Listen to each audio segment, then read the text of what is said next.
নমস্কার।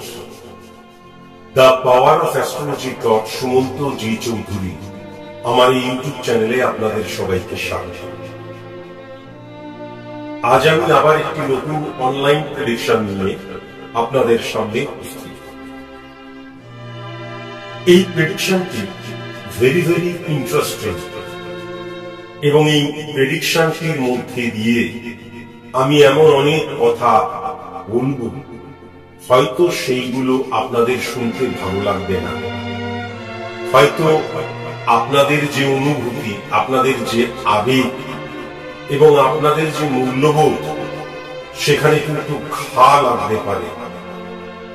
আবার বলছি, আমি আমার জীবন থেকে যে শিক্ষা নিয়েছি, জীবন থেকে যে উপলব্ধি আমার, তার মধ্যে দিয়ে কিন্তু যে সিদ্ধান্তে উপনীত আমি হয়েছি, সেই সিদ্ধান্তে উপনীত হওয়া থেকে যে অভিজ্ঞতা, মানে একটা সিদ্ধান্তে আসা এমনি এমনি যায় না, অনেক অভিজ্ঞতার ফসল সেটা, অনেক অভিজ্ঞতা লব্ধ জ্ঞান সেটা।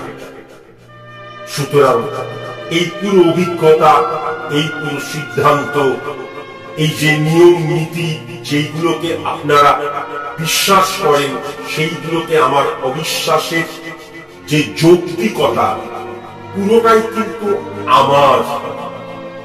আমার দৃষ্টিভঙ্গি, আমার মতবাদ, আমার মনে হওয়া, আমার না মনে হওয়া, এইটা কিন্তু শারীরিক সত্য নাও হতে পারে।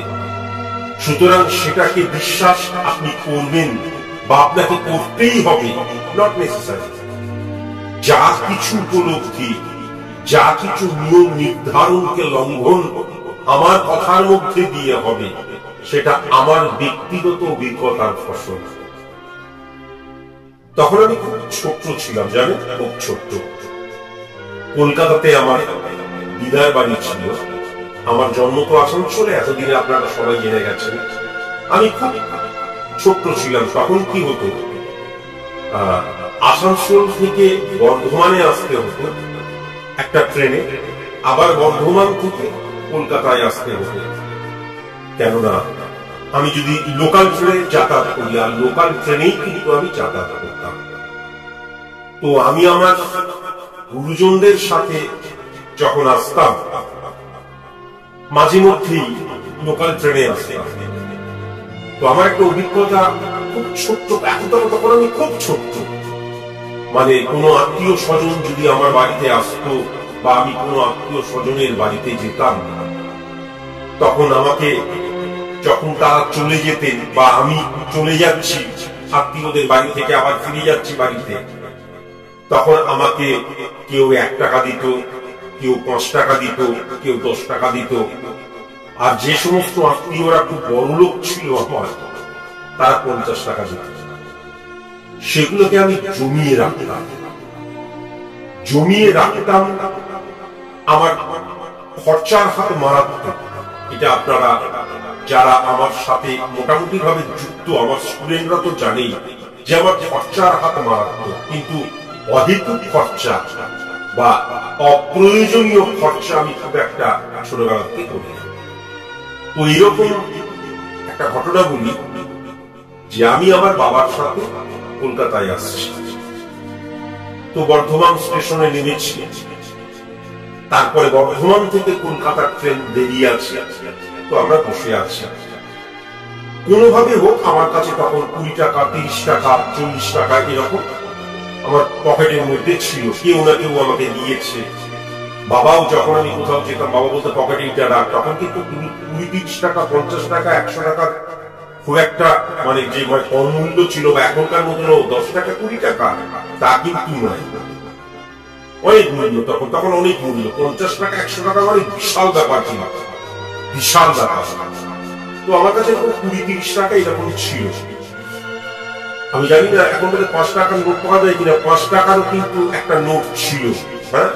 10 টাকার বড় বড় নোট ছিল, অনেকের হয়তো মনে আছে। 100 টাকার অনেক বেশ বড় একটা নোট ছিল। কিন্তু আমার কাছে ওরকম খুচরো হ্যান ত্যান সবকিছু নিয়ে 20-30 টাকার মতো আছে। একদম ক্ষুধার্ত একটা বাচ্চা ছেলে এবং বাচ্চা মেয়ে, মানে একদম বাচ্চা ন্যাংটো অবস্থায় তারা এসছে, এসে খেতে দাও না তো, খেতে দাও না তো, দাও না গো কিছু, দাও না গো কিছু, দাও না গিয়ে কিছু করছে। এবার আমি বসেছিলাম, আমার কাছে এসে ও দাদা দাও না, ও দাদা দাও না, ও দাদা দাও না, এরকম করেছে। আমার নেচারটা ছোটবেলা থেকেই কিন্তু একটু মানে কি বলবো আক্রমণাত্মক বা নিয়ম নীতি বহির্ভূত, বা গরিবদের দেখে যন্ত্রণা পাওয়া, কান্না, বুক ফেটে যেত আমার ছোটবেলা থেকেই। এখন আর যায় না, বিন্দুমাত্র যায় না, কিন্তু তখন যেত। তো আমার এখনো মনে আছে যে 5টা টাকা একজনকে দিলাম আর আরেকটা টাকা আরেকজনকে দিলাম, মোট 6 টাকা দিয়েছিলাম। ঘটনাটা আমি ভুলিনি। তো আমি দেওয়ার পর এবার বাবার মতন আমি আমার মতন এবারে দিয়েছি, ছুটতে চলে গেল ওই রেল স্টেশনের মধ্যে বিস্কুট কেক বিক্রি করে না। আমি বহুদিন রেল স্টেশনে যাইনি, আমি সঠিক মতন জানি না, কারণ এখন সব জায়গায় আমি গাড়ি নিয়ে যাতায়াত করি, পার্সোনাল কার। তো ওরকম বিস্কুট, তারপরে কেক, চা একটা কাউন্টারের মতন করা ছিল, তার পিছনে চলে গেল। এবার আমি দেখি তো, আমি তো 6 টাকা দিলাম, আমার 6 টাকার মূল্য আমার কাছে তখন অনেক অনেক। তো আমি দেখি তো এই টাকাটা দিয়ে কি করলো। আমি আস্তে করে তাদের পেছনে পেছনে গেলাম, এবং সেই ছোট্টবেলায় আমি একটা উপলব্ধি করেছিলাম, টাকাটা নিয়ে গিয়ে তার মা বসেছিল এরকম করে, তার মায়ের কাছে দিল, এবং সেখান থেকে মা কিছু টাকা দিল। সেই টাকা নিয়ে গিয়ে সে মায়ের জন্য আমাদের ওই পাঞ্জর্দা বলে না, আমি কোনো নাম করতে চাই না, তখন খুব ফেমাস ছিল সেই পাঞ্জর্দা, সেটা নিয়ে এলো, সেটা নিয়ে মা করে খেলো, আর 3-4টা প্যাকেট রেখে দিল, আর 1-2 টাকা যেটা বাজলো সেটা নর্মালি দেখে। সেই দিন থেকে আমার বোঝা হয়ে গেছে যে এই যে গরিব মানুষের জন্য বুক ফেটে যাওয়া, কেননা আলটিমেট কি করা উচিত ছিল, একটা পাউরুটি বা বিস্কুট বা কেক কিনে এনে তো 3 জনে খাওয়া উচিত ছিল। তার পরিবর্তে কিন্তু ওই পানের জর্দা, সেই গুটকা হয় না, গুটকা, সেই গুটকা গুলো কিন্তু তার মা খেলো, তারা তাদের মতন এমনি আবার চলে গেল অন্য আরেকজনের কাছে দাওনা দাওনা করতে গিয়ে, এবং মা চিপুতে চিপুতে বসে রয়েছে। তাহলে ক্রাইসিসটা কোন জায়গায়? কেননা শিশু অবস্থায় বা শৈশব কৈশোর, এই অবস্থানটা না ভেরি ভেরি ইম্পর্টেন্ট।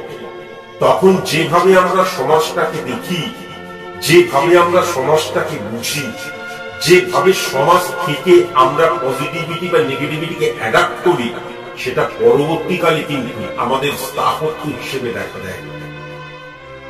সুতরাং আমি একটা জিনিস বুঝতে পেরেছিলাম যে এই যে গরিব মানুষ খেতে পায় না, দাও দাও দাও দাও দাও দাও করে।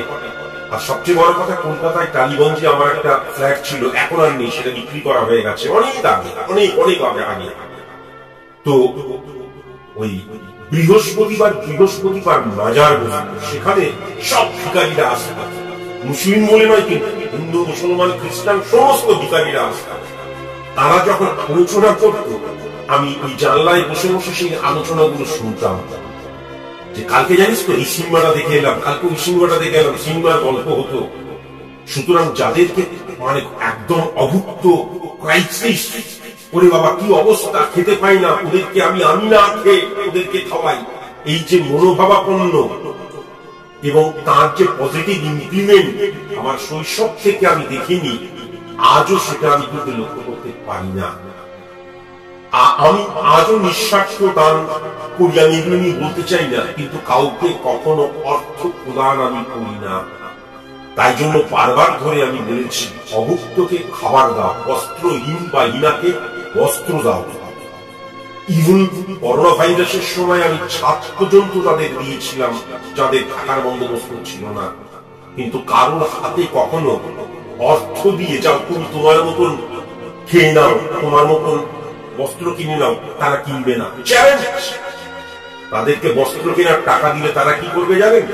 সেখান থেকে এমনি একটা সাধারণ কোনো কিছু একটা আমার জিনিস কিনলো, বাদ বাকি দিয়ে হয়তো চুল খেয়ে নিল। যাই হোক, আমি এই প্রেডিকশনটি শুরু করার আগে এরকম অনেক কিছু আমি আজকে হয়তো বলবো, যেগুলো আপনাদের শুনতে হয়তো ভালো লাগবে না, বা আপনাদের মতের সাথে মনের সাথে মিল নাও হতে পারে, বেশিরভাগ ক্ষেত্রেই হবে না আমি জানি, কিন্তু এইগুলো চিরন্তন সত্য। আজ একজন জাতকের প্রেডিকশন করার জন্য আমি চ্যানেলটি উপস্থিত। একটু বিজ্ঞপ্তি করে নিয়ে আগে 9903136903 আমার হোয়াটসঅ্যাপ নাম্বার। প্রফেশনালি কেউ যদি আমাকে দিয়ে প্রেডিকশন করাতে চান তাহলে সর্বপ্রথম আপনাদের ডিটেইলস অর্থাৎ date of birth, time of birth, place of birth আমার হোয়াটসঅ্যাপে পাঠিয়ে দেবেন। তারপর আমি বললে তবেই আমার ফিসটা ডিপোজিট করবেন। মনে রাখবেন, ফ্রিতে আমি কারো প্রেডিকশন করি না। ফিস ডিপোজিট করা হয়ে যাবার পর আপনাদের যা যা কোশ্চেন বা কোয়েরিজ আছে এভরিথিং আমার হোয়াটসঅ্যাপ নাম্বার 9903136903 তে পাঠিয়ে দেবেন। এই 9903136903 তে যা কিছু করবেন টেক্সট করবেন হোয়াটসঅ্যাপে। এখানে কোনো কল করবেন না, সেটা হোয়াটসঅ্যাপ কল বা এমনি কল কখনোই করবেন না। আমি যদি খুব বিজি না থাকি বা আমি এমন কোথাও আছি যেখানে টাওয়ার পাওয়া যাচ্ছে না, এরকম সিচুয়েশন যদি না হয়, তাহলে 48 আওয়ার্স এর মধ্যে প্রেডিকশন করে পরিপূর্ণ গোপনীয়তার সাথে সেটাকে ইউটিউবে পাবলিশ করব এবং তার লিঙ্কটি যেই হোয়াটসঅ্যাপ থেকে আমাকে প্রেডিকশন করতে বলা হয়েছে সেই হোয়াটসঅ্যাপে পাঠিয়ে দেব। যখনই আপনি লিঙ্কটি পেলেন তখনই সেটাকে সেভ বা ডাউনলোড করে নেবেন। অত্যন্ত মূল্যবান প্রেডিকশন, সুতরাং সেটাকে সুরক্ষিত এবং সংরক্ষিত করার দায়িত্ব কিন্তু আপনার। যাই হোক, আমি দেখে নিলাম মাইকটা আমার আছে কিনা। এমন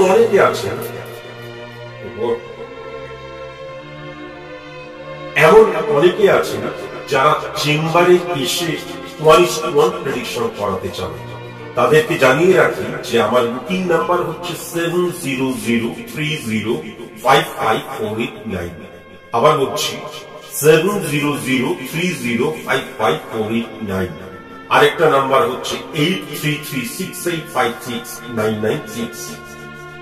যদি আপনারা চেম্বারে এসে প্রেডিকশন করাতে চান তাহলে সকাল 10টা থেকে দুপুর 2টোর মধ্যে এই বুকিং নাম্বারে ফোন করবেন। এখানে কিন্তু টেক্সট করবেন না, ফোন করবেন। ফোন করে নিজেদের নাম নথিভুক্ত করবেন।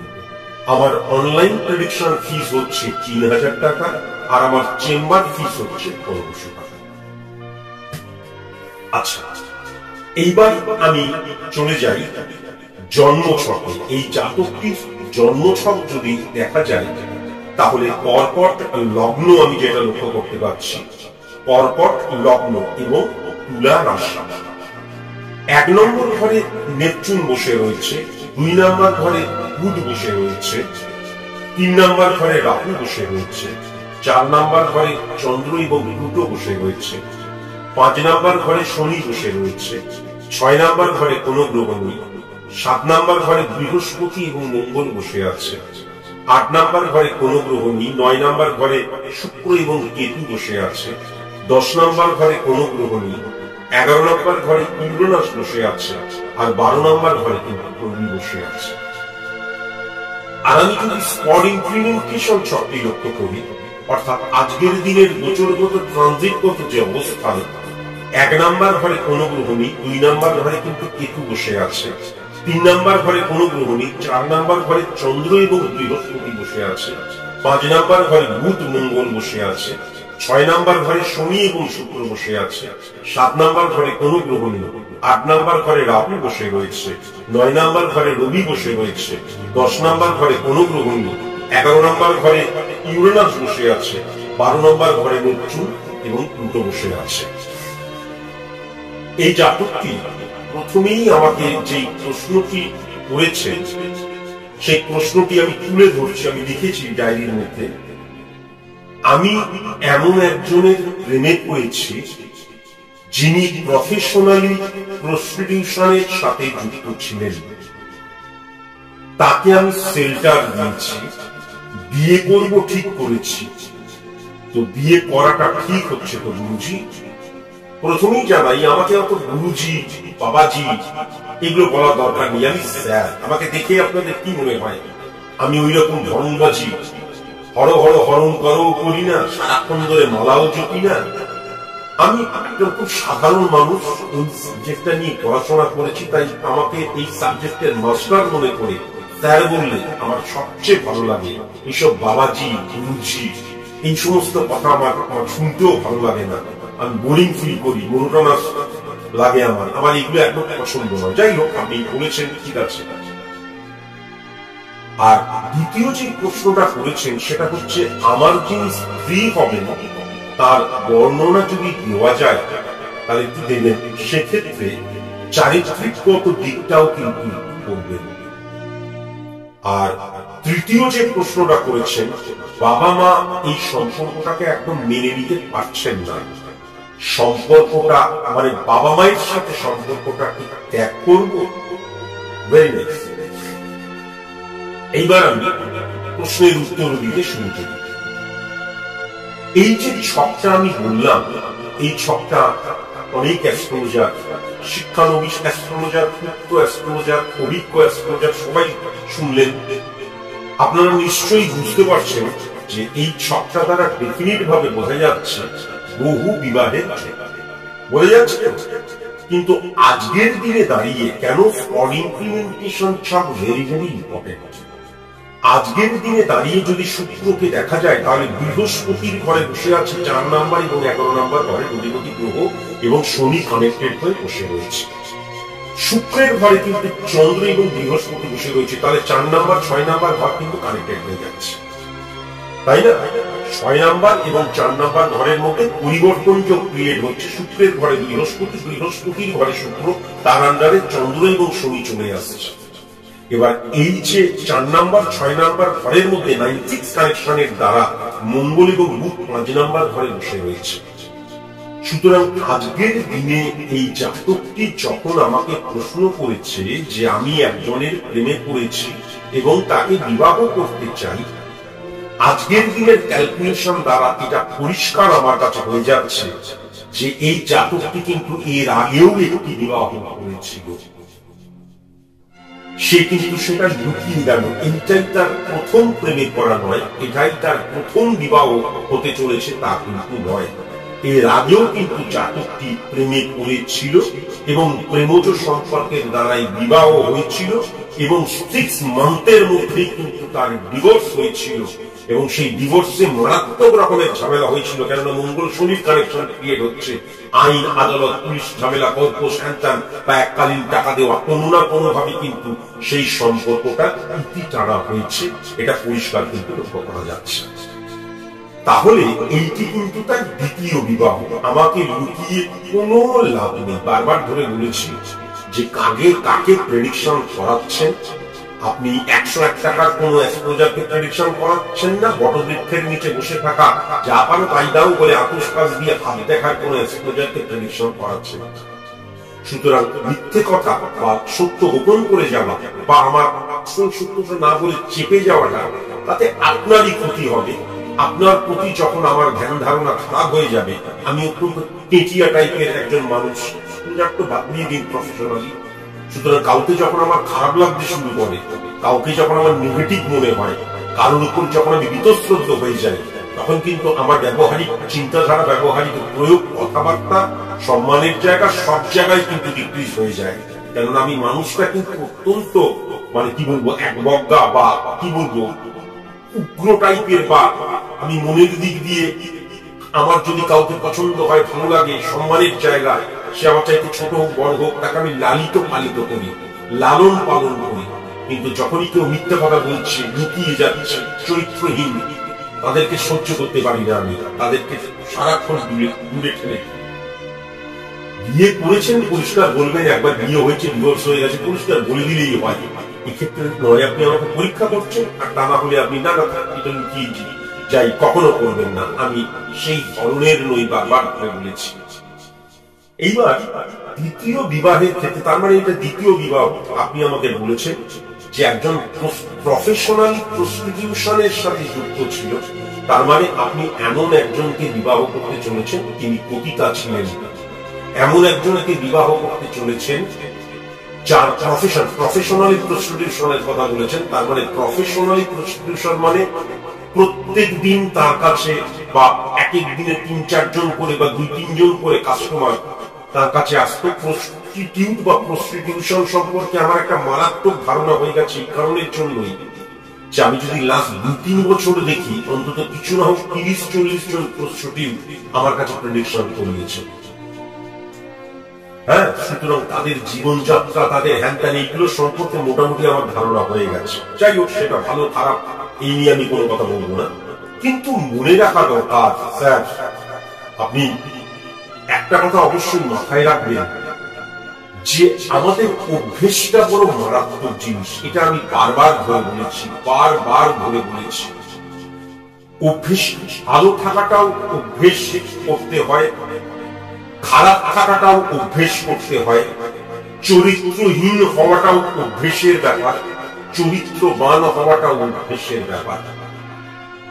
আমি যেমন সকালবেলায় ঘুম থেকে উঠে চা কি সিগারেট কি ভোক্তা পাতা কোনো কিছুর প্রয়োজন হয় না, ঘুম যখন আমার ভাঙলো তখনই কিন্তু আমার পট পেয়ে যায়। কেন? তার কারণ ছোটবেলা থেকে এই অভ্যেসটা আমার হয়ে এসেছে। আমি কখনো ঘুম থেকে উঠে এক গ্লাস জল না নিচে খেতে পারি না। আমি শীত গ্রীষ্ম বর্ষা যখনই হোক, আমি 24 ঘন্টায় 2 বার স্নান আমাকে করতেই হয়। কেন? আমি হঠাৎ করে কি এগুলো করছি তা নয়, এগুলো ছোটবেলা থেকে করে আমি অভ্যস্ত। করোনা ভাইরাস যখন হলো তখন কি বলা হলো, টেলিভিশনে, সোশ্যাল মিডিয়াতে, সব জায়গায় বাইরে থেকে এলে হাত পা ধোবেন প্রথমে, বা কোনো একটা কাজ করছেন, খাবার খাবেন, হাত পা ধোবেন ভালো করে। আমরা যখন খুব ছোট ছিলাম তখনই আমাদের মা শিখিয়েছিলেন যে বাইরে থেকে 1 মিনিটের জন্য তুমি যদি বাইরে যাও, ঘরে এসে সর্বপ্রথম বাথরুমে গিয়ে হাত পা ভালো রকম করে ধোবে। তুমি পড়াশোনা করছো বা এমনি কোনো কাজ করছো, খাবার দেওয়া হলো, চামচ দিয়েই তুমি খাও, তাও তুমি ভালো মতন হাত পাটা ধোবে। আমরা তখন সাবান দিয়ে হাত পা ধুতাম, এখন লিকুইড অনেক কিছু বেরিয়ে চলে এসেছে। আমি কিন্তু সেই ছোট্টবেলায় যখন আমার 10 বছর বয়স ছিল, আর আজকের দিনেও রেগুলেশন আমি ফলো করে আসছি। আমি বাইরে থেকে এলাম, নিজের তো গাড়ি থেকে নেমে গড়গড় করে চলে এলাম, কিন্তু এসে সর্বপ্রথম হাত পা ধুই। আর যদি চেম্বার করে আসি বা দূর থেকে কোনো কাজকর্ম করে আসি, এসেই হাত পা ধোয়ার সাথে সাথে আমি বলেছি গরম জল দিয়ে আমি স্নান করি। আজকের দিনে যেইগুলো বিজ্ঞপ্তি হিসেবে দেওয়ার প্রয়োজন হচ্ছে মানুষের সচেতনহীন হয়ে যাওয়ার জন্য, এত প্রযুক্তি, এত উন্নতি, আসল যে একদম মানে কি বলবো, একদম সাধারণ যে সত্যগুলো সেগুলো আমরা ভুলে গেছি। সেগুলো কিন্তু বিজ্ঞপ্তির মধ্যে দিয়ে দেওয়া হচ্ছে। করোনা ভাইরাসের আগেও দেওয়া হতো, করোনা ভাইরাসের সময় অনেক দেওয়া হতো, এখনো দেওয়া হয়। আর এইগুলো কিন্তু আমাদের নিয়মের মধ্যে ছিল। তাহলে আমার অভ্যেস বড় মারাত্মক জিনিস। আমি তাই কিন্তু আমার স্টুডেন্টদেরকে বলি, স্টুডেন্টদেরকে কখনো কিন্তু আমি হেলদি লিভিং কখনো নয়, আমি বারবার ধরে বলি ইনসিকিউর জোনে থাকো। আমি যখন তাদেরকে বলি রাত 12টা পর্যন্ত পড়তে হবে এবং সকালবেলায় 6টা থেকে আবার পড়াশোনা শুরু করতে হবে, প্রথম তারা বলতো ও আমার একদম ড্রাউজিনেস চলে আসছে, সারাদিন ঘুম পাচ্ছে, ডিস্টার্ব হচ্ছে। আমি তাদেরকে বলতাম বা বলি এখনো যে এই যে প্রবলেমটা হচ্ছে, এটা হোক, এটা 1 মাস হতে দাও, 2 মাস হতে দাও, 3 মাস হতে দাও, কিন্তু তা বলে কখনো ড্রাউজিনেস বলে আবার খেয়ে দিয়ে দুপুর বেলায় ঘুমিয়ে পড়ো না। এবং 1 মাস 2 মাস 3 মাস যাবার পরে কিন্তু তারা বলে আস্তে আস্তে এটা আমার কিন্তু হ্যাবিটের মধ্যে চলে এসেছে, অভ্যেসে পরিণত হয়ে গেছে। যখন একজন জাতিকা, যিনি তোমার স্ত্রী, তিনি যখন সকালবেলায় ঘুম থেকে উঠে পরিপাটি করে অন্য আরেকটা পুরুষ এসে যখন তাকে শারীরিক ভাবে ভোগ করছে এবং তিনিও যখন সেটাতে সাই দিচ্ছেন প্রফেশনালি, সেটা যখন রিপিটেড দিন প্রত্যেক দিন হতে শুরু করছে, প্রত্যেকটা কি বলবো, সব এক একটা দিনে 3-4 বার করে, তারপরের দিন যখনই হচ্ছে, তখন সেটা অভ্যেসে পরিণত হয়। তখন কোনো মতেই কিন্তু এই যে আমরা আলটিমেটলি যে ফুল সজ্জা মানেটা কি, এই যে দুটো মানুষ একে অপরকে চিনবে, আস্তে আস্তে কাছে আসবে, তারপর আমি বারবার ধরে বলেছি যৌনতা মারাত্মক রকমের বিজ্ঞান, এবং যৌনতা বা আমি যদি সঙ্গমের কথা বলি, মারাত্মক রকমের কিন্তু এটা এটা ভীষণ সাইন্টিফিক এবং মনস্তাত্ত্বিক ব্যাপার। এবং এটা কিন্তু একদম সাইকোলজিক্যাল ইমপ্লিমেন্ট বা সাইকোলজিক্যাল ছাপ দিয়ে দেয় কিন্তু এই সম্পর্কটার মধ্যে বা চরিত্রগতর মধ্যে দিয়ে এই যৌনতার জায়গাটা বা এই যে সঙ্গমের জায়গাটা। একটা মানুষ যখন প্রত্যেক দিন সেই জায়গাটা হিট করছে এবং প্রত্যেক দিন আলাদা আলাদা পুরুষ মানুষের সাথে তার দৈহিক মিলন ঘটছে এবং সেক্ষেত্রে প্রফেশনালি সাই দিচ্ছে, প্রথম দিন জোর করে হতে পারে, দ্বিতীয় দিন জোর করে হতে পারে, এক মাস জোর করে হতে পারে, তারপরে কিন্তু তার সেটা অভ্যেসে পরিণত হবেই হবে। এটা তার দোষ নয়, এটা অভ্যেসে পরিণত হবেই হবে। এবং তারপর যখন সে সত্যি সত্যি একজন হাজবেন্ড পাবে, সত্যি সত্যি মনের মানুষ পাবে, সত্যি সত্যি যখন এই পৃথিবীতে আরেকটা প্রাণ আনার জন্য বা তাদের যে সেক্সুয়াল স্যাটিসফ্যাকশনের জন্য যখন তারা কাছে আসবে, তখন কমিটমেন্টের জায়গা থেকে সেই মেয়েটি 100% অ্যাকুরেট হতে পারে না, হতে পারে না। কালকে আমি যখন যাব, আমি গিয়ে তাকে 10,000 টাকা গুঁজে দিলাম এক রাত্রের জন্য, কেউ জানতে পারবে না। সে আমার কাছে নিজেকে অবশ্যই কিছু এগিয়ে দেবে, তার শরীরটাকে সে ঢুকিয়ে দেবেই দেবে, বিকজ তার সেটা কিন্তু অভ্যেসে পরিণত হয়েছে। তার মন না চাইলে বাবা সামান্য একটুখানির জন্য 10,000 টাকা পেয়ে যাচ্ছি, খোঁজ নেই, এটা তো কোনো ব্যাপার নয়। অথচ এমন অনেক মহিলা রয়েছে গায়ে স্পর্শ করলে সেই মহিলাটা কাঁদতে শুরু করে, বাচ্চা মেয়ে বা অনেক মহিলা, বাচ্চা বুড়ো যাই হোক। তাহলে এই স্পর্শকাতরতার জায়গায় কিন্তু অভ্যেসটা ম্যাটার করছে, অভ্যেসটা কিন্তু এখানে আসল সত্য হয়ে দেখা দিচ্ছে। আমার কিন্তু এমন অনেক বন্ধু ছিল আগে, এখন আমার সেরকম রিলেশন নেই, ঠিক তোমার মতন। আর আমার একটা প্রশ্ন থেকে গেল, এই প্রস্টিটিউশন প্রফেশনালি প্রস্টিটিউশনের সাথে যুক্ত এই যে মহিলাটির সাথে তোমার কোথায় দেখা হলো? এটা তোমার এমনি কি কোথাও কর্মজগতে দেখা হয়েছে, নাকি তুমি তার কাছে কখনো গিয়েছিলে? তার কারণ সেকেন্ড ম্যারেজের জায়গা আমি যদি হিট করি, প্রথমেই আমি একটি কথাই কেবল বলবো, তুমি বলেছো তার বৈশিষ্ট্য সম্পর্কে বলুন, কিচ্ছু বলবো না। আমার স্টুডেন্টরা, আমি আমার এক্সাম্পল আমার স্টুডেন্ট দিয়েই দেবো, কেননা তারা আমার সন্তান। সকালবেলায় ঘুম থেকে উঠে রান্না করে, বৃদ্ধা মা অসুস্থ, তার সমস্ত কিছু ঠিক করে ব্যাগপত্র নিয়ে নিজের খাবার তৈরি করে অফিসে যায়, রাত 9টা-10টার সময় আবার বাসে ঝুলতে ঝুলতে আসে, এসে আবার বাড়িতে রান্না করে। মাস গেলে সে দেখা যায় ম্যাক্সিমাম 15 থেকে 20,000 টাকা বা 25,000 টাকা ইনকাম করছে। আর আরেকজন সেজে গুজে ঘরের মধ্যে বসে রইল, হ্যাঁ আমি অ্যাডজাস্টের জায়গায়, এটা তো আমার প্রফেশন নর্মালি, এবং সে দেখা যাচ্ছে, কেননা এটা তো 100% শিওর, খুব সাধারণ একজন প্রস্টিটিউট মাসে কিন্তু 30 থেকে 40,000 টাকা ইনকাম করে। তাই জন্য প্রস্টিটিউশনকে আমি কোনোদিন মেনে নিতে পারিনি। আমাকে আপনারা মেরে ফেলুন, আমাকে আপনারা গালমন্দ দিন, আমাকে আপনারা বলুন অসভ্য ছোট লোক, কেননা সবাই এটাকে মেনে নেয়, আমি কোনোদিন মেনে নিতে পারিনি, কোনোদিন নয়। বিপদে পড়লে আমি কেন এই কম্প্রোমাইজের জায়গায় যাব? এই ধরনের শারীরিকগত দিক দিয়ে কর্মজীবনে অনেকেই অনেক কিছু করে, কিন্তু এটাই আমার প্রফেশন, এটাই আমার সত্য, এখান থেকে ইনকাম করছি, এটাকে আমি কখনো মেনে নিতে পারিনি। আমি আবার বলছি, আমি হাত তুলে দিচ্ছি, আমাকে খারাপ বললে আপনারা খারাপ বলবেন, কিন্তু এটাকে কোনোদিন আমি মেনে নিতে পারিনি। শুধু আমি তোমাকে একটা কথাই শুধু বলতে পারি, যে এই মেয়েটির নাম, যাকে তুমি সেকেন্ড টাইম তুমি বিয়ে করবে, আমি হ্যাঁ বললেও বিয়ে করবে, না বললেও বিয়ে করবে, যে এতগুলো কথা বলছি, বেকার কথা বলছি, আমি খুব ভালো মতন জানি। তার নাম নয় আই দিয়ে, নয় এস দিয়ে। প্রথমত আই দিয়ে হওয়ার চান্স সবচেয়ে বেশি, না হলে এস দিয়ে চ্যালেঞ্জ বেশি। যদি না হয় তাহলে ভুলো যে আমি একটা ছোট লোক, আমি একটা ফালতু লোক, আমি নয় এস দিয়ে নয় আই দিয়ে করতে পারছি।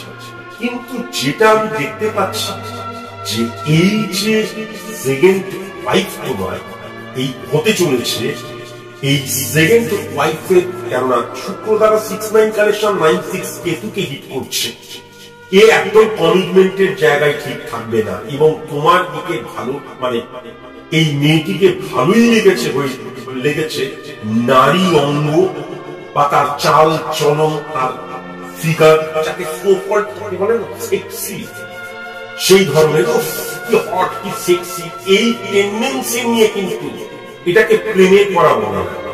আমি আবার বলছি, ভালোবাসা, প্রেম এইগুলো কিন্তু অভ্যেসে পরিণত করতে হয় দৃষ্টিভঙ্গির দিক দিয়ে। আবার সেই চিরন্তন সত্য, তোমরা বলতে হয়তো যে এতবার ধরে প্রত্যেকটা কেন আপনি অনলাইন প্রেক্ষণে বলেন, কিন্তু বলতে বাধ্য। কণ্টক গাড়ি কমল সম পদতল মঞ্জিত চিরহী ঝাঁপি গাগুল বাড়ি ঘাই করিটি চল চলিতে উঙ্গলি চাপি। কৃষ্ণের বাঁশি শুনে রাধা যখন ছুটে যাচ্ছেন, ছোট ছোট খরস্রোতা নদী, পাথর, নুড়ি পাথর, বন জঙ্গল, সেখানে পায়ে কাটা ফুটে যাচ্ছে, পাথরে পা ছিঁড়ে যাচ্ছে, খরস্রোতা যে ছোট ছোট স্রোত বাহিত যে ছোট ছোট যে নদী, সেগুলো পার হয়েছে, যেতে পারছে না, বা যখন সে গিয়ে পৌঁছচ্ছে তখন সেই তার যে ভালোবাসার মানুষ কানু কিন্তু আর সেখানে নেই, সে চলে গেছে।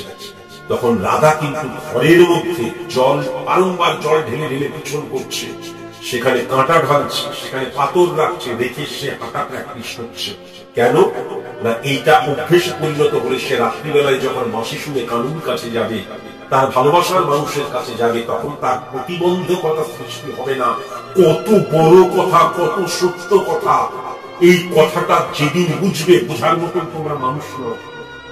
যে যে যুব সমাজ বলে যে রবীন্দ্রনাথ কি এমন ঠাকুর যে জুতো খুলে তার সামনে যেতে হবে, সেই যুব সমাজ আমার এই কথা বুঝতে পারবে না। আমি 100,000% শিওর, কখনো বুঝতে পারবে না, কোনো দিন বুঝতে পারবে না, কোনো দিন বুঝতে পারবে না। তাহলে এই যে ভুল ইমপ্লিমেন্টেশন, একটা মেয়ের শুধুমাত্র শরীর দেখে, একটা মেয়ের কেবলমাত্র কথা দেখে, একটা মেয়েকে হট মনে করার জন্য, একটা মেয়েকে সেক্সি মনে করার জন্য তার যে প্রেমে পড়ছো, এটা আসলে চারিত্রিকগত দিক দিয়ে স্খলিত হওয়া, স্খলন ঘটা। কামনাকে প্রেম বা ভালোবাসা বলে প্রেম বা ভালোবাসাকে কখনো কিন্তু মূল্যহীন করে দিও না, অমর্যাদা করো না। এটা তোমার কাছে আমার রিকোয়েস্ট। এই যে সেকেন্ড বিবাহের ক্ষেত্রে এতগুলো যে কথা বললাম, আমি আবার যারা যারা আজকে আমার এই অনলাইন প্রেডিকশনটি শুনছেন, প্রত্যেককে বলছি, এই ছেলেটি এই মেয়েটিকে বিয়ে করবে, এই ছেলেটি এই মেয়েটিকে বিয়ে করবে। তার কারণ হচ্ছে জৈবিক আকর্ষণ, যৌনতার আকর্ষণ। শরীরটাকে পাওয়ার জন্য, এই শরীরটা আমার, এই শরীরটাকে আমি যেভাবে খুশি ভোগ করব, এরই নাম তো বিবাহ হয়ে গেছে। এখন ভালোবাসা থেকে বিবাহ মানে এরই নাম কিন্তু বিবাহ হয়ে গেছে। বিবাহ মানে রেসপেক্ট নয়, বিবাহ মানে সিকিউরিটি দান নয়, বিবাহ মানে সম্মানের জায়গাটা নয়, শ্রদ্ধার জায়গাটা নয়, মর্যাদার জায়গাটা নয়। বিবাহ মানে কেবল এখন হয়ে গেছে যাকে আমার ভালো লাগছে, যার শরীরটাকে ভালো লাগছে, সেই শরীরটাকে যেমন খুশি যখন খুশি ভোগ করার অধিকার আমার। আমি হাজবেন্ড, বিবাহ মানে হয়ে গেছে কিন্তু এখন এটা। তাই জন্যই কিন্তু এত সেপারেশন, এত ডিভোর্স, এত ডিস্টারবেন্স। কেননা যখনই এই শারীরিক আকর্ষণ চলে যাচ্ছে, তখন দেখছে তাকে চেনাই হয়নি, জানাই হয়নি, তার ভেতরে ঢুকে তার মনের অনুসন্ধানই করা হয়নি। এটা কিন্তু পরিষ্কার। সেকেন্ড বিবাহ হবে, এবং সেকেন্ড বিবাহ থেকে ডেফিনিট ভাবে বলা যায় যে এটি কিন্তু একদম স্বল্পস্থায়ী, একদম স্বল্পস্থায়ী। বিবাহের আগেই শারীরিক কানেকশন, বিবাহের পরে দেখা যাবে সুবাহ সে লেকার শাম সে লেকার সুবাহ তক মুঝে প্যার করো, বাস ওই 3-4 মাস, 5 মাস, 6 মাস, 6 মাসও যাবে না। তার আগেই যখন এই ভোগ করতে করতে ক্লান্ত হয়ে যাবে, তখন দেখবে বেকার, কে শেষ, তাকে চিনি না, জানি না, শুধু একটা শরীরকে, শরীরের লোভে তাকে আমি স্ত্রীর মর্যাদা দিলাম। নিজেই দেখবে সেকেন্ড বিয়ে তোমার টিকবে না। আমি আবার বলছি, সেকেন্ড যাকে তুমি বিয়ে করবে, প্রফেশনালি যিনি প্রস্টিটিউশনের সাথে যুক্ত, তার নাম SDN নয়। এরপর কি হবে, এইটা কিন্তু তুমি যে প্রশ্ন করেছিলে এখানেই শেষ হয়ে যেতে পারতো, কিন্তু তারপরেও তোমাকে আমি বলছি, এরপর কিন্তু তুমি কর্ম পরিবর্তন তোমার হবে, বা কর্ম পরিবর্তন বলতে তুমি তো ওয়েস্ট বেঙ্গলের মধ্যে কাজ করো, ওয়েস্ট বেঙ্গল থেকে বাইরে তুমি কর্মসূত্রে চলে যাবে এবং সেখানে তোমার এল দিয়ে অথবা ও দিয়ে অথবা আই দিয়ে একটি মেয়ের সাথে তোমার পরিচয় হবে। সেই মেয়েটি কি ধরনের হবে জানো তো? দেখা গেল বাবা পাঞ্জাবি মা বাঙালি, বা বাবা মুসলিম মা বাঙালি হিন্দু, মানে এই ধরনের কোন এক দুই দিক দিয়ে দুজনেই এক হবে তা নয়, নয় কাস্ট আলাদা হবে, নয় এই যে ব্যাপারটা, নয় হিন্দু মুসলমান, নয় দেখা যাচ্ছে পাঞ্জাবির সাথে বাঙালির বিয়ে হচ্ছে, এই ধরনের ব্যাপারটা হবে। হ্যাঁ, সেই তোমার যে থার্ড বিবাহ, সেই মেয়েটির উচ্চতা কিন্তু 5 ফুট থেকে 5 ফুট 3 ইঞ্চি হবে এবং প্রচন্ড ফর্সা হবে, লম্বা চুল থাকবে তার, এবং অনেক ভাষা বলাতে সে দক্ষ হবে। আমার মতন হবে না, মানে আমি যেমন বাংলা ভাষাটাও ঠিক করে বলতে পারি না, ইংরাজি আর হিন্দি তো বাদ দিয়ে দাও, এ কিন্তু অনেক ভাষায় দক্ষ হবে, এটা লক্ষ্য করা যাচ্ছে। কেমন? আচ্ছা, আর এই মেয়েটি কিন্তু ভীষণ রাফ অ্যান্ড টাফ টাইপের হবে, মানে প্রচন্ড পার্সোনালিটি থাকবে, এটা লক্ষ্য করা যাচ্ছে। কম কথা বলবে এবং এ কিন্তু সবকিছু করতে পারবে, রান্না করা থেকে বাসন মাজা থেকে ঘর মানে ঘর পরিষ্কার থেকে গাড়ি চালানো থেকে এভরিথিং কিন্তু এ জানবে, এটা কিন্তু লক্ষ্য করা যাচ্ছে। একদম কারোর উপর কিন্তু ডিপেন্ড করবে না, এটা কিন্তু আমি যেটা দেখতে পাচ্ছি। মারাত্মক মেয়ে হবে, খুব ভালো মেয়ে, খুব অনেস্ট মেয়ে কিন্তু হবে, এটা কিন্তু লক্ষ্য করা যাচ্ছে। বাট তারপর কর্মসূত্রে দেখা যাবে তোমাদের মধ্যে আবার ছাড়াছাড়ি হয়ে যাবে, নয় সে সেখান থেকে আবার অন্য জায়গায় চলে যাবে, তা না হলে তুমি আবার আলাদা জায়গায় চলে এলে, তোমাদের যেখানে সংসার পাতবে সেই জায়গা থেকে তোমরা কর্মসূত্রে আলাদা থাকবে দুজনে। এই যে যখন আলাদা থাকবে, কেননা তোমার চরিত্রটাই হচ্ছে ওই বিড়াল দুধ খাওয়ার মতো, তাই জন্য যখনই তুমি আলাদা থাকতে শুরু করবে তখনই কিন্তু তুমি অবৈধ সম্পর্কে আবার জড়িয়ে পড়বে, এটা কিন্তু পরিষ্কার লক্ষ্য করা যাচ্ছে। এবং ওই যে বললাম, ক্রাইম ডাজ নট পে, আমি নোংরা নিয়ে একদিন লুকিয়ে রাখতে পারি, 2 দিন লুকিয়ে রাখতে পারি, যদিও চুরিবিদ্যা মহাবিদ্যা যদি না করে ধরা, সেটা তোমার মধ্যে মারাত্মক লক্ষ্য করা যাচ্ছে, কিন্তু আলটিমেট তুমি ধরা পড়বে এবং থার্ড বিবাহটাও হয়ে যাবে, এবং তারপর কিন্তু আর কোন বিবাহের জায়গা লক্ষ্য করা যাচ্ছে না। প্রথমেই আমি বললাম যে তুমি আমাকে গুরুজি সম্মান দিয়েছো, শ্রদ্ধা দিয়েছো, তার অর্থ এই নয় যে তুমি খারাপ হলে তোমাকে ভালো বলতে হবে, তার অর্থ এই নয় যে মিষ্টি মিষ্টি কথা বলে যাবো তোমাকে সারাক্ষণ করে। তোমার একটু বৈশিষ্ট্যের কথা বলি। হ্যাঁ, তুমি চোখে যা দেখো সুন্দর, অর্থাৎ তোমার কাছে সুন্দর মানে কিন্তু পবিত্রতা ম্যাটার করে না, তোমার কাছে সুন্দর মানে হচ্ছে হট, সেক্সি, এই জিনিসগুলো কিন্তু পরিষ্কার।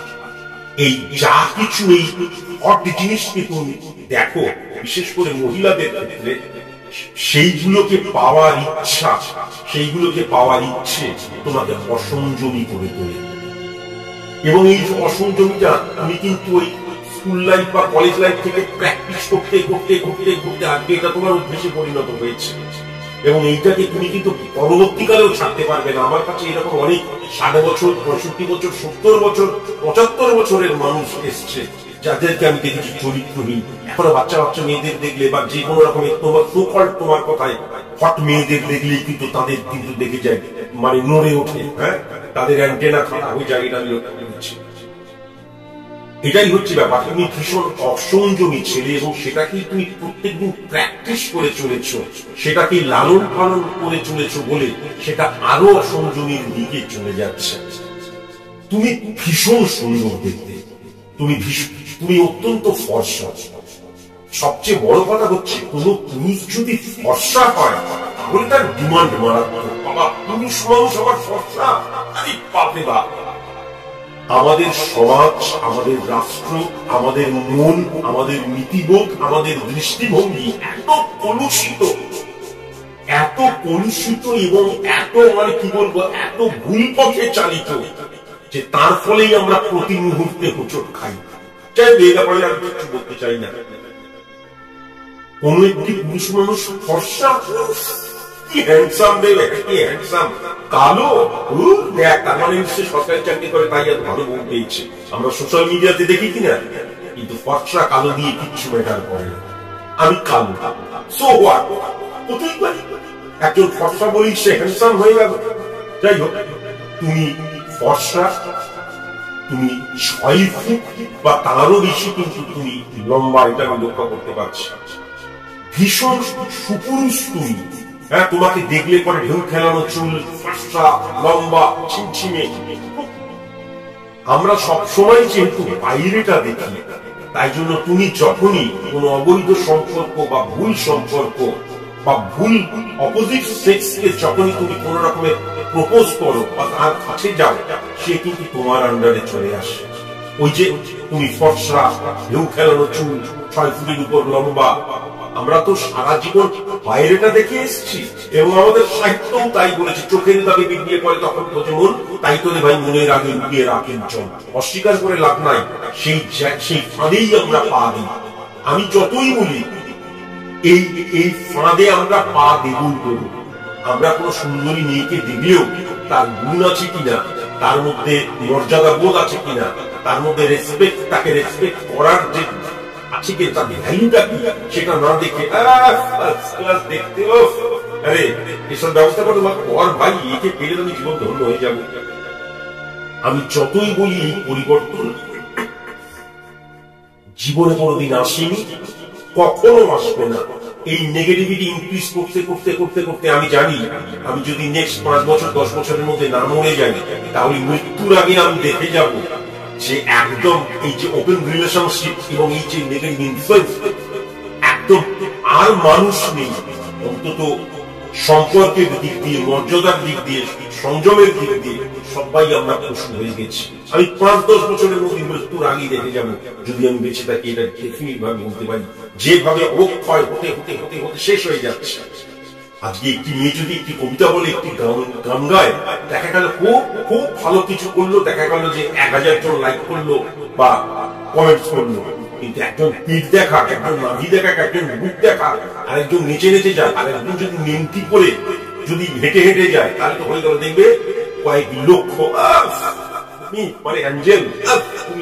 কাজে এই সমাজে আমরা বাস করছি, এই দৃষ্টিভঙ্গি আমাদের। সুতরাং আমরা আলটিমেট শেষ হওয়ার দিকেই যাচ্ছি। শেষ তো হতে হবে, কলির শেষ হতে হবে। তাই জন্য ওই যে সূর্য ওঠার আগে বলে না, ভোরের আগে সবচেয়ে বেশি অন্ধকার হয়, সেরকম সবচেয়ে বেশি অন্ধকারের দিকে আমরা যাচ্ছি। আলটিমেট পরবর্তীকালে ভোর হবে। যদি জন্মান্তর থাকে, তাহলে নিশ্চয়ই পরজন্মে, যে জন্মেই জন্মায়, মানুষ হয়ে জন্মাতে চাই না, সে যে হিসেবেই জন্মায়, পাখি হিসেবে জন্মায়, পশু হিসেবে জন্মায়, যে হিসেবেই জন্মাই, আমি জানি না তখন বুকবুকি থাকবে কিনা। অন্তত একটা নতুন সমাজ, নতুন আমরা দেখব, কিন্তু এখন সেটা সম্ভব নয়। অবক্ষয় হতে হতে হতে হতে আমরা একদম গভীর অন্ধকারে কিন্তু হারিয়ে যেতে চলেছি। কারণ বাবার ক্ষমতা নেই সেখান থেকে বেরিয়ে আসবে। প্রযুক্তি, আমরা প্রযুক্তি। যাই হোক, তুমি ভীষণ হেসে হেসে মিষ্টি করে কথা বললো, তাই না? নিম্ন স্বরে কথা বলো, আমার মতন কর্কশ নয়। আমি এরকম প্রচুর জনকে জানি যারা খুব কি করছো, হ্যাঁ বলো না, মানে এমন ভাবে কথা বলবে, মানে একদম, মানে আমি যেমন কথা বলছি তার পুরো অপোজিট, একদম সুন্দর ভাবে মিষ্টি করে, রোমান্টিক। আমরা রোমান্টিক হয় ওরা, ঘন্টার রোমান্টিক হয় ওরা। সবচাইতে যদি মানে হারামখোর মানুষ যদি কেউ হয়, এই ধরনের পুরুষ মানুষ, মনে রাখো, যে পুরুষ মানুষ নিম্ন ভাষায়, সবাই তা বলছি না, বেশিরভাগ হয়, বেশিরভাগ হয়, মনে রেখো। হ্যাঁ কি করছো বলো না, মুখ মিষ্টি, দেখবে যারা সারাক্ষণ হেসে হেসে কথা বলছে, হ্যাঁ গো বলো না গো, কি করছো গো, হ্যাঁ গো, এগুলোকে রোমান্টিকতা বলে না, কিন্তু এরা সবচেয়ে বেশি খরচর হয়, এটা মাথায় রেখো। তুমি ওয়ান অফ দেম, তাদের মধ্যে একজন। বিরাট তিলে খরচর তুমি, মারাত্মক তিলে খরচর তুমি, আমি সেটা লক্ষ্য করতে পারছি। হ্যাঁ, একটা পুরুষ মানুষের মেয়েলি আচরণকে কিন্তু কখনো রোমান্টিসিজম বা রোমান্টিক ছেলে বলা হয় না। হ্যাঁ, মেয়েদের এক ধরনের নমনীয়তা, কমনীয়তা থাকে, সেটা তাদের ন্যাচারাল প্রকৃতি।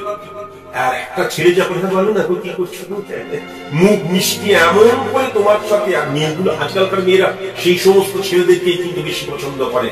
আর যখন একটু রাফ অ্যান্ড টাফ, একটু কর্কশ করে কথা বলবে, ও অসম্ভব। এটা মিলিয়ে নিও, এই তিলে খচ্চর ছেলে হয় এরা। আর এই জাতকীয় কিন্তু একদম মানবদের, তাদের মধ্যে একজন তিলে খচ্চর, এটা কিন্তু পরিষ্কার লক্ষ্য করতে পারছি। ইভেন কত মেয়ের সাথে তুমি ডেটিং এ গেছো, একটা মিথ্যে কথা বললে কালকে কোর্ট কেস করো, কালকে কোর্ট কেস করো, একটা মিথ্যে কথা বললে। কত ডেটিং এ গেছো, ডেটিং এ গিয়ে কি করেছো? হ্যাঁ, সারাক্ষণ ধরে মস্তি মেরেছো, অন্যের পয়সায় গিলেছো, অন্যের পয়সায় ফুর্তি মেরেছো।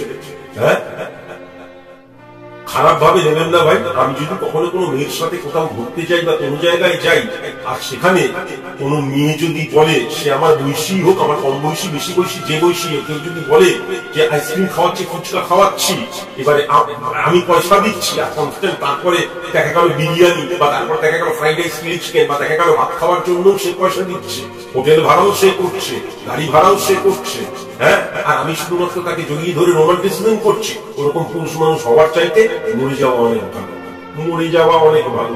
উনি কিন্তু সেই ধরনের, অন্যের পয়সায় বেশ চালিয়ে যাচ্ছে, কত গিফট, কত কিছু পেয়েছে। ওই যে বললাম মিনমিনে টাইপের মিষ্টি, আর ওই যে চিপচিপে লম্বা, এইটাকে ক্যাশ করছো, আর মিষ্টি মেয়েদের পছন্দই তো তাই, তাই জন্যই তো এত ডিভোর্স, তাই জন্যই তো এত ধ্বংস হয়ে যাওয়ার প্রবৃত্তি। এটা কিন্তু পরিষ্কার লক্ষ্য করে যাচ্ছে। দেখবে তোমার যে আচরণ না, এই আচরণ সবার চোখে ভীষণ ভালো হবে। আমি একবার বলেছিলাম না একটা ঘটনা, ছোট্ট করে একটু বলিনি। আমি তখন ক্লাস 3-তে না 4-এ পড়তাম, কেননা ক্লাস 6-এ উঠিনি তখন।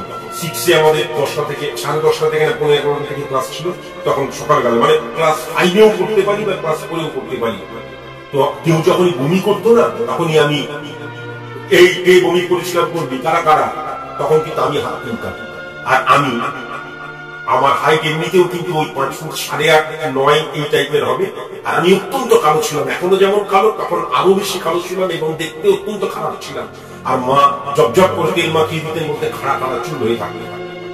তো যখন বলতো কে কে কে এখানে কি বমি করেছে বা পায়খানা করেছে, কেননা ওই মফস্বলের ফুল ছিল তো, কে কে পরিষ্কার করবি, তখন আমি হাত তুলতাম, পরিষ্কার করতাম। এই গল্পটা বলেও ছিলাম আমি।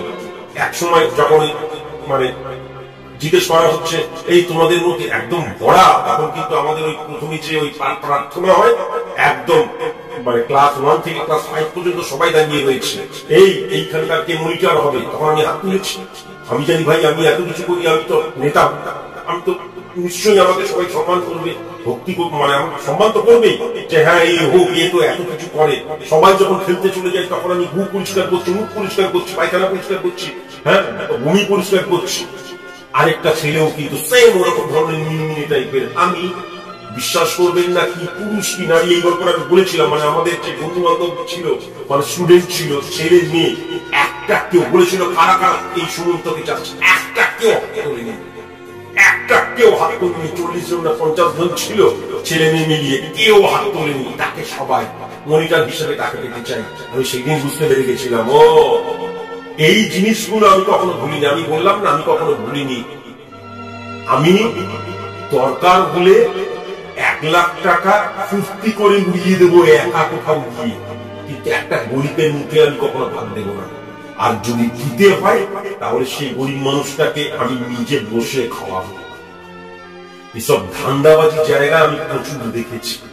আমি কি সেটা অবশ্য আমার স্টুডেন্টরা জানে, কিন্তু আমার নীতি হচ্ছে এই সমাজ, এই রাষ্ট্র, এই দেশ শুধু আজ বলে নয়, কিন্তু আমার জন্মের পর জবে থেকে জ্ঞান হয়েছে, বলে না যে এখন পশ্চিমবাংলাটা কি করাপশনে পরিপূর্ণ হয়ে গেছে।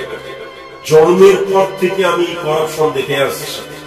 জন্মের পর থেকে অনৈতিক এবং অবৈধ ক্রিয়াকর্ম চোখের সামনে দেখে আসছে। এবং মানুষ যে কত হারামখোর হতে পারে, মানুষ যে কত মানে তাদের মন যে কত নিচুতে হতে পারে, সেটা দেখা হয়ে গেছে। ও যে কালো, কি করবি, বাবা মা ভালোবেসে খাওয়াতো, তাই জন্য মোটা সোটা ছিলাম, কালো মোটা সোটা খাড়া খাড়া তেল মাখা চুল, আর সেই ছেলেটা এরকম, বাস আমাকে কেউ ইয়ে করলো না। তাই জন্য জীবনে কোনোদিন কালো কেউ প্রবলেমে করেছে, এই কান দিয়ে ঢোকাই, ওই কান দিয়ে বের করবি, করি তো। আমাকে কাউকে বন্ধু করে ডাকার দরকার নেই, স্যার করে ডাকার দরকার নেই। মানুষ যাত্রাকে কত মানে কি বলবো, আর যা খারাপ কথা বলতে চাই না।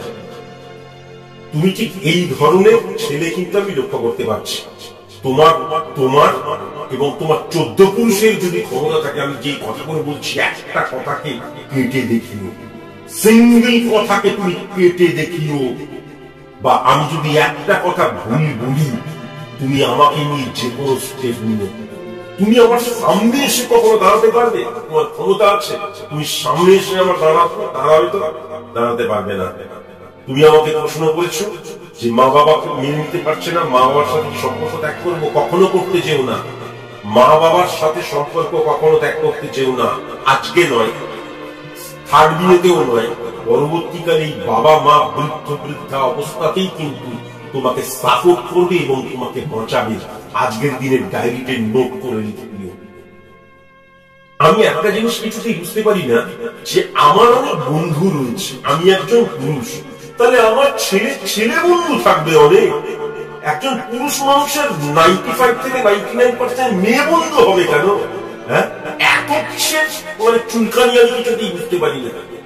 প্রচুর মানুষকে দেখি, মেয়েদের দেখবেন দেখা গেল যে 30 জন বন্ধু, তার মধ্যে 28 জনই পুরুষ বন্ধু। কেন মেয়ে বন্ধু হবে? বরঞ্চ একটা দুটো এমনি ছেলে বন্ধু হলো, সেটা আলাদা। আমি মেয়ে বন্ধু হবে, আমি ছেলে বন্ধু হবে। এর ক্ষেত্রেও কিন্তু 95 থেকে 98% মেয়ে বন্ধুত্বে পরিপূর্ণ। হ্যাঁ, এটা কিন্তু লক্ষ্য করা যাচ্ছে। তবে আমি যেটা তোমাকে লক্ষ্য করতে পারছি, একদম পরিশেষে জানাই যে কর্মক্ষেত্রে বা কর্মসূত্রে তোমার বিরাট উন্নতি হয়েছে। কারণ এই যে মুখ মিষ্টি ব্যাপারটা, এটা সবাই পছন্দ করবে এবং কর্মের দক্ষতা তোমার আছে, অস্বীকার করে লাভ নাই। কিন্তু তুমি কর্মের জায়গাটা জিজ্ঞেসও করনি, তাই জন্য কর্মের জায়গাটা একদম ঠিক আছে, কিন্তু মেয়েদের দেখার দৃষ্টিভঙ্গিটা পরিবর্তন করা ভীষণ প্রয়োজন। এটা তোমাকে কেবল বললাম না, প্রত্যেকটি পুরুষ মানুষকে বললাম। তার বয়স 15 হতে পারে, 18 হতে পারে, বা 60 বছর হতে পারে। মেয়েদের দেখার দৃষ্টিভঙ্গিটা কিন্তু পরিবর্তন করা ভীষণ প্রয়োজন। মেয়েরা কিন্তু মানুষ, মেয়েরা কিন্তু শক্তির আধার, কালের পদক্ষেপ, তারা নারী, তারা মা। কেবলমাত্র কামনা নিয়ে দেখাটা কিন্তু একদম ঠিক নয়। একটা মেয়ের বয়স 18, 20, 25 বলে কেবলমাত্র, বা 30 বলে তাকে কামনা নিয়ে দেখবে, এটা কিন্তু একদম ঠিক নয়।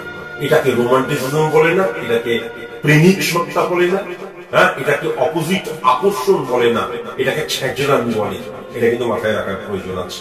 আমি যেটা দেখতে পাচ্ছি, আলটিমেট অন্যের ঘরে উঁকি মেরেই কিন্তু তোমার পার্সোনাল লাইফ যাবে, এবং এর বউকে ধরে টানবে, ওর বোনকে ধরে টানবে, 3 মিনিট প্রেম হবে, বা তাকে কারো বিছানা পর্যন্ত চলে গেলে, এরকম করেই কিন্তু তোমার জীবন অতিবাহিত হবে। তোমাকে রেমিডি, তুমি আমাকে পার্সোনালি বলেছিলে যে রেমিডিয়াল প্রসেস অ্যাপ্লাই করতে চাই, ইহজন্মে কোনদিন আমি রেমিডি দেবো না।